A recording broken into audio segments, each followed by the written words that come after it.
નમસ્કાર, બુલેટિન ઇન્ડિયાના ખાસ કાર્યક્રમમાં આપનું સ્વાગત છે અને હું છું આપની સાથે મિત્તલ. આપણે આ કાર્યક્રમમાં દરરોજ અલગ અલગ વિષય પર આપના અથવા આપને લગતા પ્રશ્નોનું સચોટ સમાધાન મેળવવા માટે નિષ્ણાંતો સાથે ચર્ચા કરતા હોઈએ છીએ. ત્યારે ઘણા બધા એવા વિષયો હોય જેના પર ચર્ચા કરવી અને જાગૃતતા ફેલાવવી ખૂબ જરૂરી બની જતી હોય છે. ત્યારે આજે 16 સપ્ટેમ્બર એટલે કે વિશ્વ ઓઝોન દિવસ હોય અને તેને લઈને આજે આપણે વાત કરીશું યુનાઇટેડ નેશન્સ જનરલ એસેમ્બલી દ્વારા 16 સપ્ટેમ્બરને ઓઝોન સ્તરના સંરક્ષણ માટે આંતરરાષ્ટ્રીય દિવસ તરીકે મનાવવાની જાહેરાત કરવામાં આવી છે. અને જે રીતે કવચ અને બખ્તર યુદ્ધમાં જીવનનું રક્ષણ કરે છે તે જ રીતે ઓઝોન સ્તર પણ વાતાવરણના હાનિકારક વાયુઓ અને શરીરને અલ્ટ્રાવાયોલેટ કિરણોથી નુકસાનકારક કિરણોથી રક્ષણ આપે છે. ત્યારે સૂર્યપ્રકાશ જીવન શક્ય બનાવે છે અને ઓઝોન સ્તર જીવન બચાવે છે. તો તે વિશે આજે આપણે માહિતી મેળવીશું. ઓઝોનને લઈને તમામ માહિતી સાથે આજે આપણી સાથે જોડાઈ ચૂક્યા છે ડોક્ટર સંજય ગાંધી. જી સંજયજી, આપનું સ્વાગત છે બુલેટિન ઇન્ડિયામાં. Thank you Mittal ma'am. જી, આજે વિશ્વ ઓઝોન દિવસ છે અને આપણે જ્યારે ઓઝોનની વાત કરી રહ્યા છીએ ત્યારે અમારા દર્શકોને જણાવજો કે ઓઝોન એટલે શું અને ઓઝોનનું સ્તર શા માટે એટલું બધું મહત્વનું છે. બુલેટિન ઇન્ડિયાના જાગૃત જોનારા લોકોને ખબર જ છે કે આપણે ઓક્સિજનની બહુ જરૂર છે. આપણો દરરોજનું જીવન જીવવા માટે પણ ઓક્સિજન જરૂર છે. હવે ઓક્સિજન એટલે બે O2 નો સમાવેશ હોય. બંને ઓક્સિજનના સિંગલ એટમ ભેગા થઈને ઓક્સિજન O2 બનાવે અને જ્યારે ઓક્સિજનની સાથે એક બીજો ઓક્સિજનનો સિંગલ એટમ કનેક્ટ થાય એટલે ઓઝોન બનાવે, જે ઓઝોન કહેવાય O3. બહુ બેઝિક કેમેસ્ટ્રી છે ને આપણે એમાં ડિટેલમાં વાત પણ કરી શકીએ. ને ઓઝોન છે ને એક પોલ્યુટન તરીકે પણ ઘણીવાર આપણે એને કન્સિડર કરતા હોઈએ છીએ સાયન્ટિફિક ટેકનોલોજીના એરામાં, કે જો ઓઝોન એટમોસ્ફિયર એટલે કે અર્થની સરફેસ ઉપર જે આપણું મનુષ્ય, પ્રાણીઓ ને પેડ પૌધાઓ છે ત્યાં જો ઓઝોન વધારે હોય તો એને પોલ્યુશન કન્સિડર કરાય. પણ પૃથ્વીની અર્થની સપાટીથી 35 કિલોમીટર ઉપર જ્યારે આપણે ઉપર ચડીએ તેમ એક સ્ટેટોસ્ફિયર કરીને એક લેયર આવે ને હવાનું પાતળું એક લેયર હોય ને એમાં એક છત્રી અમ્બ્રેલા જેવું એક પ્રોટેક્શન આપે છે. એને ઓઝોન લેયર કહેવામાં આવે. ને જ્યાં ઓઝોનની બહુ જરૂરી હોવું એ આપણા મનુષ્યો માટે, આપણી ઇકોસિસ્ટમ માટે જરૂરી છે. હું તમને થોડું આપણા અભ્યાસ તરફ લઈ જાઉં કે આપણે જયારે સ્કૂલમાં હતા અને ત્યારે વાત થતી હતી કે ભાઈ ઓઝોન લેયરનું પ્રોટેક્શન હોવું જોઈએ, કારણ કે સનલાઇટ જેમ આપણી માટે ડેઈલી જરૂરી છે પૃથ્વી ઉપર મનુષ્યોને, પ્રાણીઓને, પેડ પૌધાઓને બધાના વિકાસ માટે જરૂરી છે, જ્યાં ઓઝોન લેયર ના હોય તો સૂરજમાંથી આવતી અલ્ટ્રાવાયોલેટ રેડિયેશન છે, બી, અલ્ટ્રાવાયોલેટ રેડિયેશન, સી, આ બધા બહુ હાનિકારક હોય ને મનુષ્યને, પ્રાણીઓને અર્થ સરફેસ ઉપર પોતાનું સાધારણ જીવન જે વિધાઉટ મુશ્કેલી જીવવા માટે આ ઓઝોન લેયર હોય જેનાથી આ યુવી રેડિયેશનને એ એબ્સોર્બ કરી લે, જેથી આપણી પાસે જે સનલાઇટ આવે એ નોર્મલી વિધાઉટ એની હાનિકારકની રેસ સિવાય ના આવે, એક્સરે એમાં જે હાનિકારક છે એબ્સોર્બ થઈ જાય તો મનુષ્યને એક પ્રોટેક્શન મળે છે. એટલે હું એને બહુ સાધારણ શબ્દોમાં કહું ને તો ઓઝોન લેયર એ એક આપણા માટે અમ્બ્રેલાનું, પૃથ્વીને આખાને એક અમ્બ્રેલાનું લેયર પ્રોટેક્ટ કરી આપે છે. જી સર, જે મોન્ટ્રીયલ પ્રોટોકોલની જર્ની હોય છે તે શું હોય છે? બહુ સરસ ક્વેશ્ચન છે ને મને એમાં થોડું વધારે ડિટેલમાં કહું કે જ્યારે ઇન્ડસ્ટ્રીયલ એરા વિશ્વમાં ચાલુ થયો ને પછી ભારત હોય, ચાઇના હોય, બ્રાઝિલ, બધી ડેવલપિંગ કન્ટ્રીમાં વિકાસની એક હરણફાળ લાગી. ઔદ્યોગિક ક્રાંતિના નામે આપણે એને ઓળખીએ છીએ. જ્યારે ઔદ્યોગિક ક્રાંતિ થઈ એટલે ઘણા બધા કેમિકલ્સો, હ્યુમન મેનમેડ કેમિકલો યુઝ કરવામાં, ડેઈલી યુઝમાં વધવા લાગ્યા ને 1970માં સાયન્ટિસ્ટના ગ્રુપે એવું આઈડેન્ટિફાઈ કર્યું છે કે ભાઈ ઓઝોન લેયર એક હોય ને ઓઝોન લેયરમાં હોલ પડે તો જે અલ્ટ્રાવાયોલેટ રેડિયેશન છે એ પૃથ્વી ઉપર આવે, પૃથ્વીની ઇકોસિસ્ટમને ડેમેજ કરે. એટલે દર વખતે એવું આવે કે ભાઈ ઓસ્ટ્રેલિયા હોય કે સાઉથ પોલ, નોર્થ પોલ ઉપર સ્કિન કેન્સરના કેસીસ વધારે આવે છે. ત્યારે ઇન્ટરનેશનલ એક પેલી પર્યાવરણની જાગૃતિ માટે ઘણા બધા નિયમો આવ્યા, પણ એ મોન્ટ્રીયલ પ્રોટોકોલ પછી આવ્યા. એટલે સૌથી મોટી જે ચળવળ સાબિત થઈ ને જેને પેલી ઇન્ટરનેશનલ આંતરરાષ્ટ્રીય ટ્રીટી તરીકે સાઇન કરવામાં આવ્યું એ મોન્ટ્રીયલ પ્રોટોકોલ હતું.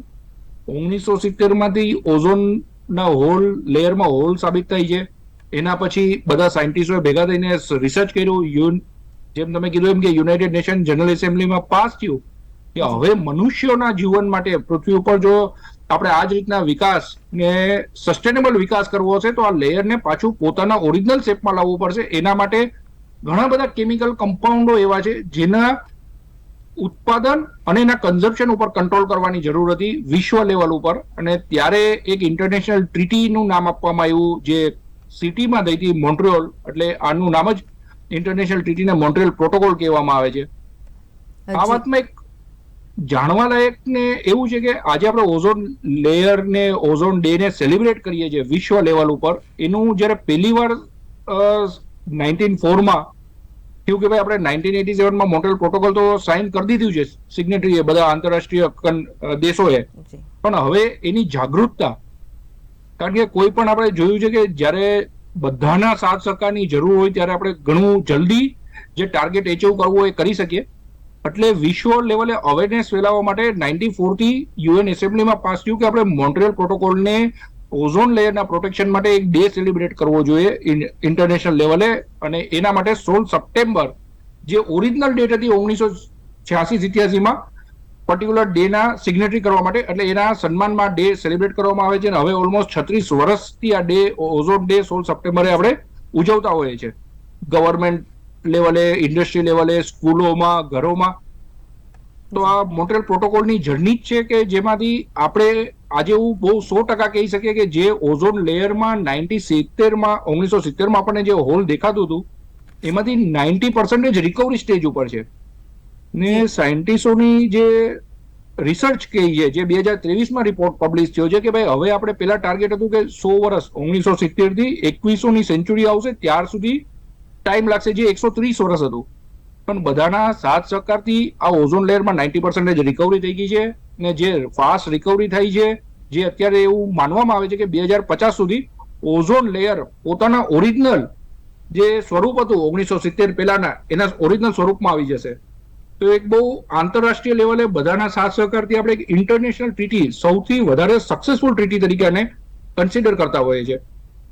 જી જે ચોક્કસથી આપ જે પ્રમાણે વાત કરી રહ્યા છો, જેમાં 1970 પહેલાંનું જે ઓઝોનનું જે લેવલ હતું તેમાં જે પ્રકારના ફેરફારો હતો, જે પ્રકારની ઋતુઓ હતી, તે પ્રકારે જો અત્યારે જોવામાં આવે તો ઋતુચક્રમાં પણ ફેરફાર થયો છે. તો શું તેનું કારણ ઓઝોન ગણી શકાય?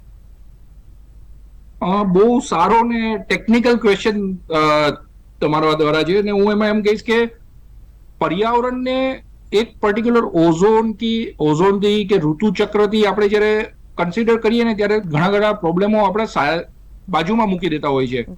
એટલે જ મોન્ટ્રિયલ પ્રોટોકોલ 87માં જ્યારે રેક્ટિફાઈ થયો, 94 થી સેલિબ્રેશન સ્ટાર્ટ થયું, અવેરનેસ પ્રોગ્રામ સ્ટાર્ટ થયા ને રિસર્ચમાં એવું ખબર પડી કે આ ઓઝોન લેયર તો આપણે પ્રોટેક્ટ કરી લેશું, કારણ કે જે કેમિકલો ઓઝોનને ડિપ્લીટ કરે છે ગ્લોબલી 2010 પછી ફેઝ આઉટ થઈ ગયા છે. કોઈ બનાવતું નથી, કોઈ યુઝમાં નથી કરતું.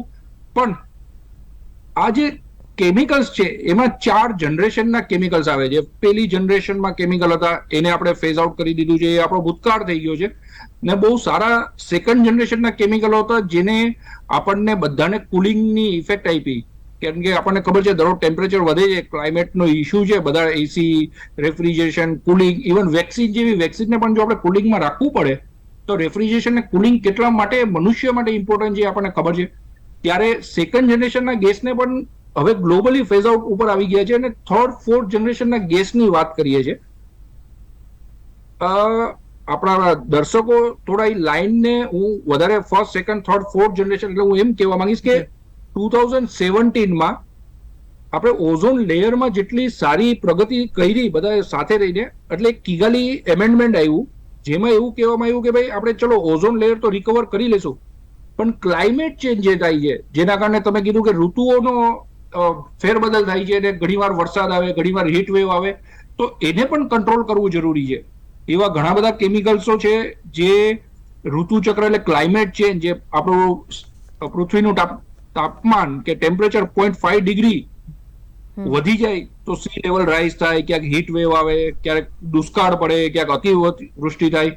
તો આ બધાને કંટ્રોલ કરવા માટે કિગાલી એમેન્ડમેન્ટ આવ્યું જે મોન્ટ્રિયલ પ્રોટોકોલ પછીનું એનું એમેન્ડમેન્ટ છે. જેમાં બહુ ચોક્કસપણે ઇન્ટરનેશનલી 152 કન્ટ્રીએ સાઇન કર્યું છે કે ભાઈ અમે જે રીતના મોન્ટ્રિયલ પ્રોટોકોલમાં કામ કર્યું હતું એમાં આમાં સાથે કામ કરશું.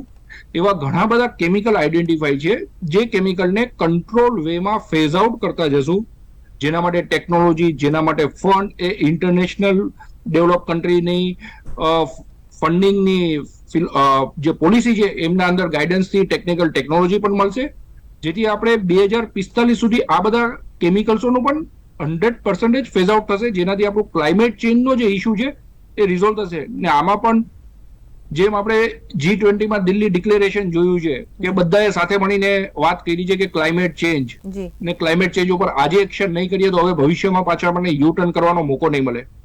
તો કિગાલી એમેન્ડમેન્ટ એ ક્લાઇમેટ ચેન્જના જે ઇફેક્ટ છે, ઋતુચક્રના ઇફેક્ટો છે, એને કંટ્રોલ કરવા માટેનું જે એક ઇન્ટરનેશનલ ટ્રીટી છે. ગવર્મેન્ટ, પોલિસી મેકર્સ, ઇન્ડસ્ટ્રીઝ અને લોકોમાં પણ હવે જાગૃતતા છે કે આપણે ઘરે પ્લાસ્ટિકનો યુઝ ઓછો કરીએ છીએ, આપણે સીવેજ ટ્રીટમેન્ટ છે કે બીજા કોઈ જાતના કચરાઓ કે ઈ વેસ્ટ છે એ બધાના ઉપર આપણી જાગૃતતા છે. ને આ બધાના સહયોગથી, સાથ સહકારથી આપણે ઘણું અર્લી સ્ટેજ ઉપર આનો કંટ્રોલ કરી લઈશું. ટેકનોલોજી પણ માર્કેટમાં આવી ગઈ છે, કેમિકલ્સો આવી ગયા છે જે આને ઇફેક્ટ ક્લાઇમેટ ચેન્જનો થાય એના ઇફેક્ટને ઓછો કરી શકે. હા, પણ આમાં બધાની સાથ સહકારની હંમેશ માટે એ રહેશે જ કે પર્યાવરણની જાળવણી સિવાય આપણે ના જીવી શકીએ અને આપણું ઇકોસિસ્ટમ પણ ના જીવી શકે પૃથ્વી ઉપર. જી આ હાનિકારક એવી કઈ પ્રવૃત્તિઓ માનવની છે કે જેથી કરીને આ ઓઝોનનું જે સ્તર છે, ઓઝોનમાં જે ગાબડું પડી રહ્યું છે, એવી કઈ કઈ પ્રવૃત્તિઓ માનવ દ્વારા કરવામાં આવતી હોય છે જેથી કરીને પર્યાવરણને પણ નુકસાન થતું હોય છે? મેમ, અત્યારે ઓઝોન લેયરમાં જે ગાબડું કે જેને આપણે હોલ કહીએ ને જે ડોપ્શન યુનિટમાં મેઝર કરવામાં આવે તો એ ઘણા બધા એવા ગેસીસ છે કે પોલ્યુટન્ટ્સ છે જેનો આપણે કુલિંગ મીડિયામાં બહુ લોંગ ટર્મ કુલિંગ કરવા માટે આપણે યુઝ કરતા હોય છે. જે ફર્સ્ટ જનરેશનના ગેસ હતા CFC 11, 12 જે ગ્લોબલી ફેઝ આઉટ થઈ ગયા છે, જેનું મેઇન રીઝન હતું આ હોલ થવાનું. ને અત્યારે એ હોલમાં જે રિકવરી જોવા મળે છે એ પણ એવું જ છે કે ભાઈ આ કુલિંગમાં 11, 12 નો યુઝ હવે સદંતર બંધ છે. લોકો જાગૃત છે ને એનાથી જે બેટર જનરેશનના અત્યારના લેટેસ્ટ ગેસીસ છે જેને સેકન્ડ જનરેશન, થર્ડ જનરેશનના ગેસ કહી શકાય એ યુઝ કરે છે, જેનાથી આપણું એમિશન એટમોસ્ફિયરમાં જે પોલ્યુટન્ટ જવું જોઈએ એ નહિવત ઉપર આવી ગયું છે કે 90% રિકવરી ઉપર આવી ગયું છે, જેનાથી આપણે ઓઝોન હોલ જે ગાબડું હતું એમાં હિલ રિકવરી જોઈ રહ્યા છે. સાથે સાથે આ G20માં જેમ આપણે ક્લાઇમેટ ચેન્જ ઉપર વાત કરી કે ભાઈ અમે બધા યુનિવર્સલી આંતરરાષ્ટ્રીય દેશોનો સમૂહ જ્યારે વાત કરતો હોય કે ભાઈ ક્લાઇમેટ ચેન્જને એક મેજર એરિયા છે, તો એવી ઘણી બધી એક્ટિવિટી જેના કારણે CO2 નું એમિશન એટમોસ્ફિયરમાં થતું હતું, CFC 11, CFC 12 નું એમિશન થતું હતું. પણ જે રીતના ટેકનોલોજી એ ચેન્જ થઈ છે 2000 પછી ને અત્યારે આપણે જે ફેઝ એરામાં કામ કરીએ છીએ, જ્યાં EV બેટરીઝની વાત થાય છે, નેક્સ્ટ 5-7 વર્ષમાં આપણે ગ્રીન હાઇડ્રોજન ઉપર કામ કરી રહ્યા છે ને ગ્લોબલી બધા જ્યારે ગ્રીન હાઇડ્રોજન ને EV બેટરીઝ ઉપર વાત કરીએ ત્યારે જ્યાં પોલ્યુટન્ટની કે સ્પેસિફિકલી એવા ગેસીસ જે ક્લાઇમેટ ચેન્જ ને ODS ને ઇફેક્ટ, ઓઝોન લેયરને ઇફેક્ટ કરતા હોય એ 90% સુધી કંટ્રોલમાં હશે, કંટ્રોલમાં આવી જશે, જેનાથી આપણું એક સુંદર કહેવાય કે આપણું ઘર પૃથ્વી આપણે બધા સાથે રહીને એને જીવી શકશું. જી, ઓઝોન સ્તરની તો આપણે વાત કરી, પરંતુ ઓઝોન સ્તરની જો રક્ષણ ન કરવામાં આવે, માનવો દ્વારા રક્ષણ ન કરવામાં આવે ઓઝોન સ્તરનું, તો પરિસ્થિતિ ક્યાં સુધી વણસી શકે અને કયા કયા પ્રકારના જે ફેરફારો છે તે આવી શકે અને જે જીવન સૃષ્ટિ છે તેના પર કેટલું ગંભીર સાબિત થઈ શકે છે? મેમ, ઓઝોન લેયરમાં જો એ લેવલેથી એમિશન થાય તો ડેફિનેટલી ઓઝોન હોલમાં જે આપણે રિકવરી જોયા છે રિકવરી જગ્યાએ ઓરિજિનલ ફેઝમાં હોલ જોવા મળે, તો જે અલ્ટ્રાવાયોલેટ રેડિયેશન પૃથ્વીની સરફેસ ઉપર આવે તો મનુષ્યોને સૌથી પહેલા સ્કિન કેન્સરના ઇસ્યુ સ્ટાર્ટ થાય, આંખોમાં પ્રોબ્લેમ આવે, આપણી ઇકોસિસ્ટમ કે જેનાથી આપણી ફૂડ સાયકલ ચાલે છે, મરીન હોય કે એગ્રીકલ્ચર હોય, એ બધાને ઇફેક્ટ આવે ને એક જાતનું હંગર ક્રિએટ થાય જે આપણા સસ્ટેનેબલ ડેવલપમેન્ટના ગોલ્સને આપણે એચીવ કરવાના છે 2030માં, એમાં બહુ મોટું વિક્ષેપ ઊભું કરી શકે. એટલે હું એ વિકરાળ જે સાબિત થઈ શકે એના તરફ, કારણ કે હવે બધી એક્ટિવિટીઓ ઇન્ટરનેશનલ ટ્રીટીઓ ને નેશનલ લેવલની ટ્રીટીઓ હોવાના કારણે એ પોસિબલ નથી. પણ આટલા 35 વર્ષના જે આપણા એફર્ટો છે, જે બધાએ સાથે મળીને કર્યા છે, એ એફર્ટો આપણે પાછા જ એટલા જ મક્કમતાથી સંકલ્પ સાથે રહીને જો આ રસ્તા ઉપર ચાલ્યા છે, રસ્તા ઉપર પર્યાવરણની જાળવણીના ચાલતા રહે, તો એવું સ્કિન કેન્સરના કે આંખોના પ્રોબ્લેમોને આપણે ઘણા અંશ સુધી રિડ્યુસ કરી શકીએ અને ઇકોસિસ્ટમની જાળવણી કરી શકીએ. જી ચોક્કસથી આપ જે પ્રમાણે વાત કરી રહ્યા છો કે જો કદાચ ઓઝોન સ્તરમાં વધારે પડતું ગાબડું પડ્યું હોત અને આ જે દિવસ છે અથવા તો જાગૃતતા છે તે અત્યાર સુધી ન ફેલાણી હોત, તો કદાચ અનેક એવા લોકો હોતે કે જેને આ અમુક બીમારીઓ છે તેના શિકાર હોતે અને સાથે સાથે પર્યાવરણને પણ એટલું નુકસાન થયું હોત. કારણ કે સૂર્યના જે કિરણો છે તેનાથી રક્ષા આપતું જો કોઈ કવચ હોય તો તે ઓઝોન સ્તર છે. તો આ ઓઝોન સ્તરની રક્ષા કરવી ખૂબ જ જરૂરી થઈ પડતી હોય. ત્યારે હાલની પરિસ્થિતિની જો વાત કરવામાં આવે તો હવે ભારત અને વિશ્વ માટે શું રોડમેપ છે? ભારતનો તો હંમેશા એ રોલ છે કે one earth one family one ફ્યુચરના અને વસુધૈવ કુટુંબકમના નિર્ણયો અને નિયમો ઉપર ચાલીએ છીએ આપણે. જી આપણે જે અત્યારે એવા એઝ એ બ્રાઇટ સ્પોટ છે જે વર્લ્ડમાં ગ્લોબલ લેવલે, કે જે આપણા જ માનનીય પ્રાઇમ મિનિસ્ટર સાહેબે લાઇફસ્ટાઇલ ફોર એન્વાયરમેન્ટનું ડિક્લેરેશન આપ્યું છે. પર્યાવરણની જાળવણી કરવી, સ્વચ્છતાઓ રાખવી, પ્લાસ્ટિકનો યુઝ ના કરવો. આપણે ભારતની જે સંસ્કૃતિમાં છે કે આપણે કોઈ પણ વસ્તુને રીયુઝ, રીડ્યુસ, રિસાયકલના પ્રિન્સિપલથી જોવામાં આવે છે, જેને 3R ને હવે લેટેસ્ટ 4R થી જોઈએ છે. તો લાઇફસ્ટાઇલ ફોર એન્વાયરમેન્ટ આપણે એવી વાત કરીએ છીએ કે ભાઈ જે લોકલ લેવલે બનતી ફૂડ હોય એ ફૂડ આપણે યુઝ કરીએ, જેનાથી કુલિંગ ઇફેક્ટ, સપોઝ હું અમેરિકાથી કોઈ ફ્રૂટ મંગાવું ને એને કુલિંગ કરવા માટે મારે કુલિંગ ઇફેક્ટ આપવી પડે, એમાં એનર્જીની ઇન્ટેન્સિવ એનર્જી ઇક્વિપમેન્ટો વાપરવા પડે. તો ગ્લોબલી જે એનર્જી જરૂરી છે કુલિંગ માટે 10% ટોટલ એનર્જીની એનર્જી છે, જેના કારણે પાછું આપણે ક્લાઇમેટ ચેન્જના ઇસ્યુને વધારે આગળ વધારી શકીએ ને બગડી શકે. સાથે સાથે ભારતનો જે રોલ છે કે બધાને સાથે રાખીને સંવાદની વાત કરવી. પર્યાવરણ એક એવો સબ્જેક્ટ છે કે જેમાં બે પાર્ટી ક્યારેય વાત ના કરી શકે, કે બે સ્ટેક હોલ્ડર ક્યારેય વાત ના કરી શકે.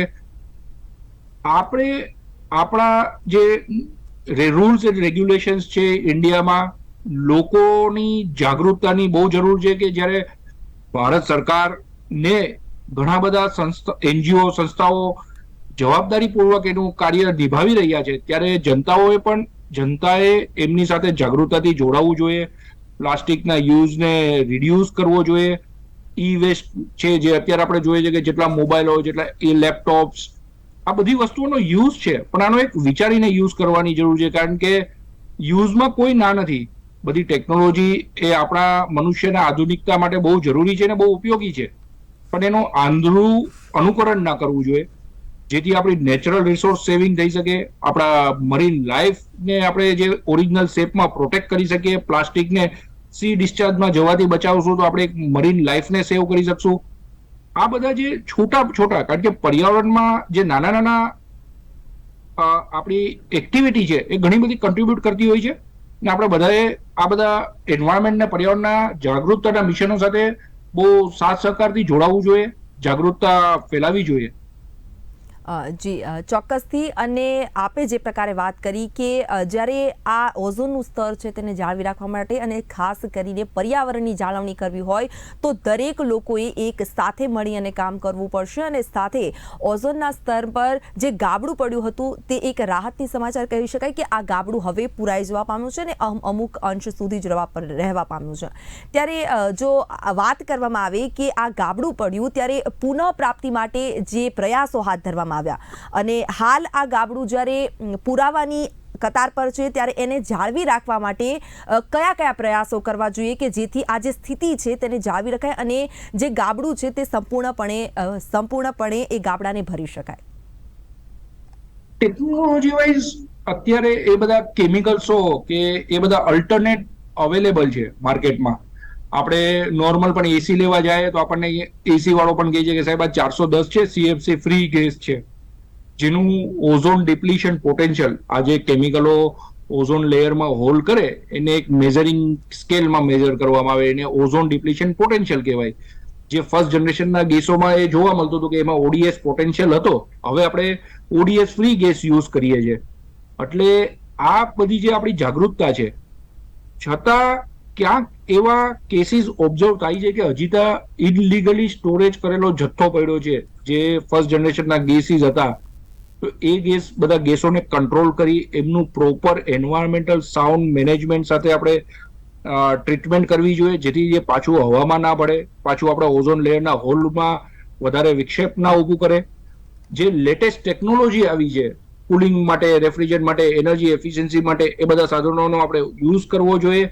આમાં પણ બહુ મહદઅંશે એ જરૂરી છે કે જ્યારે ટેકનોલોજી અવેલેબલ છે ને એનર્જી એફિશિયન્સીની ટેકનોલોજી અવેલેબલ છે, એન્વાયરમેન્ટલ સાઉન્ડ ગેસીસ અવેલેબલ છે, એ પર્યાવરણની જાળવણી માટે તો જરૂરી છે, પણ છતાં આપણે એનો ડાયરેક્ટ યુઝ કરીએ તો આપણા પોતાના સ્વાસ્થ્ય માટે પણ એટલું જ જરૂરી છે. તો કોઈ બીજા માટે હું નથી કરતો, હું મારા માટે અને મારા પરિવાર માટે કરું છું, ને મારા ને મારા પરિવાર માટે કરવાથી પર્યાવરણની જાળવણી થશે. એવા આપણે ઉદ્દેશ્યથી ચાલશું તો જે આપણે વિકાસની સાથે સાથે સસ્ટેનેબલ ડેવલપમેન્ટ છે, કે જ્યાં ફ્યુચર જનરેશનનું પણ આપણે વિચારી શકશું ને એમના માટે પણ નેચરલ રિસોર્સિસ બચી શકે, એ લોકો એમનું શાનદાર જીવન જીવે, એ બધા જ આપણી જે હિન્દુત્વની સનાતનની જે ફિલોસોફી છે એને આગળ લઈ જઈ શકશું. ને ટેકનોલોજી વાઇઝ અત્યારે એવી કોઈ સ્કેરસિટી નથી કે જ્યાં આપણને એન્વાયરમેન્ટની જાળવણી કરવા માટે કોઈ પાછળ આપણે જોવું પડે. જી ચોક્કસથી. આજરોજ જ્યારે વિશ્વ ઓઝોન દિવસ હોય ત્યારે આપ અમારા દર્શકોને શું સંદેશો આપવા માંગો છો? બસ હું તમારા બહુ જાણકાર ને સમજદાર દર્શકોને એટલું જ કહેવા માંગીશ કે કોઈ પણ એક્ટિવિટી કરો ને ઘર લેવલે આપણે શું કરીએ, આપણે નોર્મલી આપણા એસી નો યુઝ 25 ડિગ્રી ટેમ્પરેચર રાખીને પણ કુલિંગનો અનુભવ કરી શકીએ છીએ. જેટલું મહદઅંશે હોઈ શકે એટલું પ્લાસ્ટિક ઓછું યુઝ કરવું જોઈએ, સ્વચ્છતા જાળવવી જોઈએ. સાથે સાથે પ્લાસ્ટિકનો જ્યાં ક્યાંય યુઝ કરવાની જરૂર છે તો પ્લાસ્ટિકના યુઝ પછી એનું ડિસ્પોઝલ પણ આપણે પ્રોપર કરીએ, જેથી માટીમાં ના ભળે કે જે પાણીમાં ના જાય. અને બીજા બધા જીવજંતુઓ કે જે આપણી માટીની જે સુંદરતા છે, જે આપણે ખોરાક આપણને જનરેટ કરી આપે છે, એમની જાળવણી કરીએ. જી ચોક્કસથી. આપે ખૂબ જ સરસ માહિતી અમારા દર્શક મિત્રોને આપી આજ રોજ, એ બદલ આપનો આભાર. ત્યારે આજ રોજ જ્યારે વિશ્વ ઓઝોન દિવસ હોય અને ઓઝોનને જે ક્ષય છે તે થતો અટકાવવા માટે આપણે સૌ કોઈ સાથે મળે અને જોડાવવું ખૂબ જ જરૂરી છે. કારણ કે શક્ય હોય તો ફોર્મની જગ્યા પર રૂના ગાદલા અને તકિયાનો ઉપયોગ કરવો જોઈએ. ઓઝોન નાશક રસાયણો દ્વારા બનેલી વસ્તુઓ ન ખરીદવી જોઈએ. ફ્રીજ અને એસીનો સાવધાનીથી ઉપયોગ કરવો તથા ગેસ તથા જે ફ્રીજ, એસી, સીએફસી વાયુ વાતાવરણમાં ન દોડવો જોઈએ. સાથે જ સીએફસી વગરના જે ઉત્પાદનો છે જેને લઈ સ્ટાયરોફોર્મમાં ગ્લાસ કે ઢશીની જગ્યાઓ પર માટી કે સ્ટીલના વાસણો પણ વાપરવા જોઈએ. અને સીએફસી વગરના અત્તર કે સ્પ્રે વાપરીએ કે ફોર્મ ધરાવતા ફૂડ પેકિંગનો ઉપયોગ રાખીએ. ત્યારે આવી ઝુંબેશ ચલાવીશું તો જ ઓઝોનના સ્તરમાં પડેલા જે ઘા છે તેને રૂઝાઈ શકશે અને ઓઝોનમાં પડેલા આ જે કહી શકાય ગાબડું છે તેને આપણે પૂરી શકશું. અને હાલ એક મહત્વના એક સારી એવી બાબત કહી શકાય, આ થોડાક અંશે જે ઓઝોનનું સ્તર છે તે સુરક્ષિત થઈ રહ્યું છે, પરંતુ આ સ્તરને લાંબા સમય સુધી જાળવવા માટે આપણે સૌએ મદદ કરવી પડશે અને આપણે સૌએ સાથે મળીને આ ઓઝોનના સ્તરના રક્ષણ કરવું જોઈશે. ત્યારે આવી જ નવી માહિતી સાથે, નવા વિષય સાથે ફરીથી મળશું. ત્યાં સુધી આપ જોતા રહો બુલેટિન ઇન્ડિયા, ભરોસો ગુજરાતનો.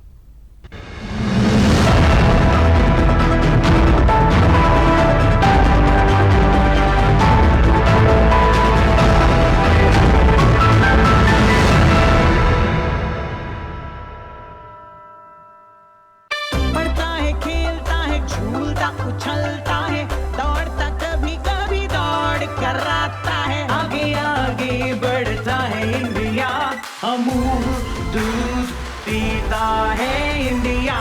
સારમાં દરેક મનુષ્યને ભાગ્યશાળી બનાવી મોકલ્યો છે, છતાંય કોઈ અમીર છે તો કોઈ ગરીબ.